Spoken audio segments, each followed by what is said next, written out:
So, good evening. Thank you for taking time to be here today. We are Tomasz and Elvira, and we'll be introducing you to Edulitics. Before diving into what we do, we want to first introduce you to primary school teacher Sarah. So it's Sarah's first day back teaching primary 1 after COVID put a stop to in-person classes for 3 months. She's thrilled to see her students again, all 21 of them. 21 students with different ability levels to help reach their full potential. 21 students to observe for signs of frustration or boredom so as to identify problem areas. She tries to push her concerns away, but these last 3 months of online teaching have accentuated how difficult it can be to identify struggling students when you have so many of them to keep track of. She wants to continue making use of her library of e-learning material she so thoroughly researched and saved, but she's unsure of how effectively she'll be able to observe her students if they're hiding behind computer screens. And what of the e-learning content she wants to send as homework? How is she going to observe her students then? Sure, their scores give her an indication of what they know, but what of how they feel? She thinks back to that time Daniel completed his e-learning exercise in record time and had every single answer correct. She thought he'd look happy, but Daniel's face told a whole different story. He looked frustrated. Perhaps he was bored. Emma, on the other hand, gave up halfway through the exercise and buried her head in her hands. Unfortunately, Sarah was too busy trying to keep Daniel engaged to notice. And even if she picked up on Emma's mood change, how would she know what exactly had caused it? Sarah takes a deep breath. If only there was a way of knowing how her students really felt and what triggered those feelings. That would definitely make her better equipped to address her students' struggles. So what is our proposed solution? So we at Edulitics want to make sure that Sarah's pains are alleviated. So once Sarah has logged in with her username and password, she'll be presented with a dashboard showing the latest e-learning sessions her students have completed. The session will have been saved under the specific date the activity was completed on. Dashboards for past e-learning sessions can be accessed through the calendar found on the top right of the screen. The students who struggled the most during the session will be showcased at the top of the page so as to draw Sarah's attention to them. These are the students that exhibited the highest percentage of emotional negativity throughout the session. Sarah can, of course, display the whole class if she wants to dive deeper into the progress each of her students is making. So once she clicks on a student's profile, she'll be able to access a timeline featuring the emotions the student experienced throughout the session. Why is this important? Well, emotion has a huge impact on learning. For example, when followed by happiness, surprise can signal that the activity has triggered a student's interest in the subject, which will boost learning. If the student appears sad, however, it might be that they're feeling overwhelmed by the type, content, difficulty level of the activity. However, if a student is 100% happy or neutral throughout the exercise, it might mean that they're finding the activity too easy, that it is not challenging them enough. To find out what specific exercise within the e-learning session triggered which emotion, Sarah can look back on the screen recording using the time markers to aid her. We have also created graphs comparing how the student's emotional profile compared to the class's average profile, as well as the student's emotional progress. However, we are not all about analytics. We know that it is how the data we provide is interpreted and used that really matters. That's why we're dedicated to providing in-depth information on how to interpret our data, as well as up-to-date suggestions on how to modify e-learning activities to best suit each student. We encourage all our users to join a community of teachers where they can share experiences, because we think that together we can help each and every student reach their full potential. So how does it work? During an e-learning session, the Edulitics browser add-on will record the student's screen, as well as take snapshots of their facial expressions every few seconds throughout the session.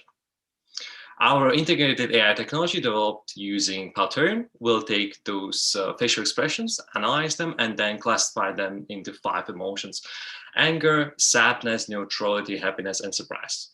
The teacher in the end will see and can access both screen recording of the session as well as emotional state of the student throughout it.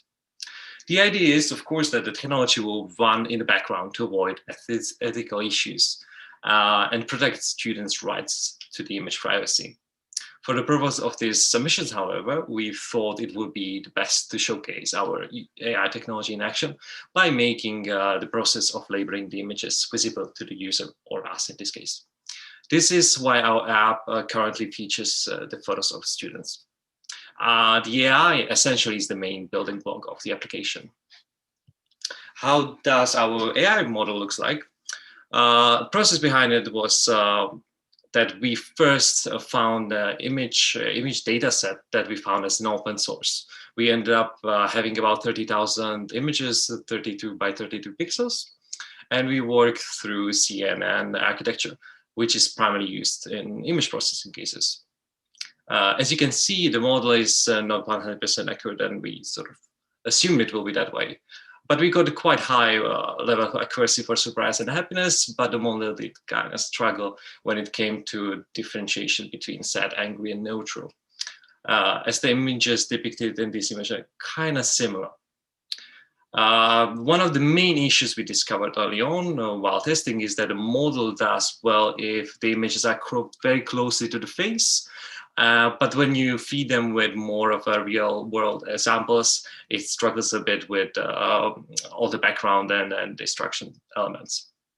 This could be, however, fixed by introducing some kind of middleware, for example, Cloudinary, which can crop the images closely, and in the end, the API will feed or get the images that are as it was trained on. In the future, we would change probably the data set to take and feature real-world selfies, webcam photos, and snapshots that might be actually used during e-learning sessions. And of course, we plan to do continuous testing, which, as you can see in this slide, we fully embraced and committed to during this challenge, which helped us discover that I think I missed my calling to feature in a Home Alone movie. So on to more serious matter, the go-to-market. The market for educational technology is growing, especially as a result of the COVID pandemic. There is an increased need to adapt the teaching to the online context. To give you a bit of insight, in the US alone, expenditure on education and training from governments, parents, individuals, corporations is now on track to reach a record 10 trillion by 2030. In fact, venture capital investment in the sector alone hit $8.3 billion in the first 3 quarters of 2020. This compares to $7 billion throughout the entirety of 2019. Our aim is to first test our solution in public primary schools in Spain, where we already have contacts with primary school teachers, before expanding to the rest of Europe. Another possible go-to-market is e-learning platform providers themselves. So once we've got enough public schools using our platform, we will have a lot of data that could be useful to the e-learning providers, as they could use the data to create better exercises that are better adapted to their users. I worked for one such e-learning platform in Prague, so that could possibly be our starting point to entering this market. What is our competitive advantage? There are already some solutions out there that teachers use to help differentiate between the students in an e-learning context. So these platforms adapt to the student by presenting them with easier or harder exercises, depending on how well the student has performed on previous exercises. However, these platforms are wrongly assuming that learning involves solely cognition, when the reality is that emotion plays a very important role in our learning experiences. Traditionally, self-reporting was used as a way of getting insight into how students feel. However, though self-reporting is definitely an important skill to practice, early primary school students are in general not yet able to give an accurate account of how they feel or what they are struggling with. We definitely don't want to be a replacement for e-learning platforms, quite the contrary, as we wouldn't be able to function without them. We just want to be an add-on to these platforms so as to provide teachers with a way of knowing how a student feels in addition to what they know. So Edulitics also gives teachers access to post-session analytics, which they can look back at and reflect to continuously adapt their instruction to best fit the learner. In addition to this, we give teachers a community with which to share their experiences, as well as expert knowledge on how best to utilize the findings. And who are we?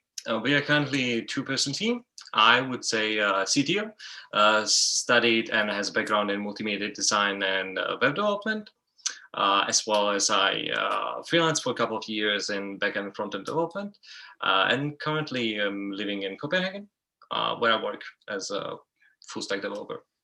And I, CEO of Edulitics, I'm currently studying a master's in organizational innovation and entrepreneurship at CBS.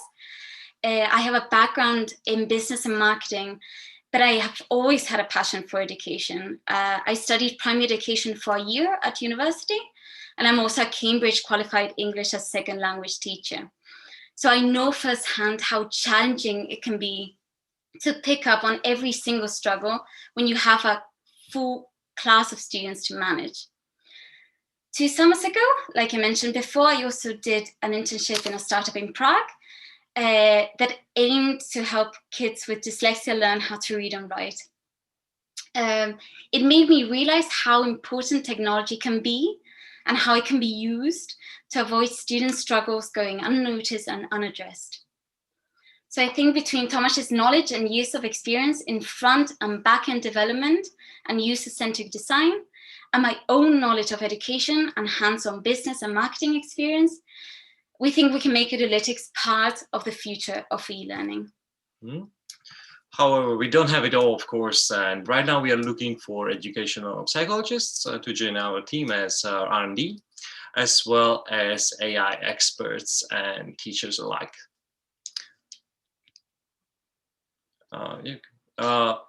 Our goals, next milestone should be to create, of course, minimum viable product and test. We would like to, in future, of course, join some accelerator, for example, program as CBS, CSE. We have as well some teachers in Spain that we personally know and we would like to cooperate with. And there is European funding that we would like to apply in June. Meanwhile, we would like to grow our social media user base, of course. And once we go to a certain extent, we would like to ask and reach out in case they would like to use our data. Our ultimate mission is to help primary school teachers like Sarah tailor education to each individual student's strengths and weaknesses, interests and motivations, personal preference, and optimal pace of learning through emotional analysis in order for them to reach their full potential. Thank you so much for listening. And thank a real good innovation and Palturian for organizing this. I'm not sure if we have any time for questions. If we do, then feel free to ask. If we don't, please reach out to us afterwards with any suggestions you might have on how best to improve. Yeah. Thank you.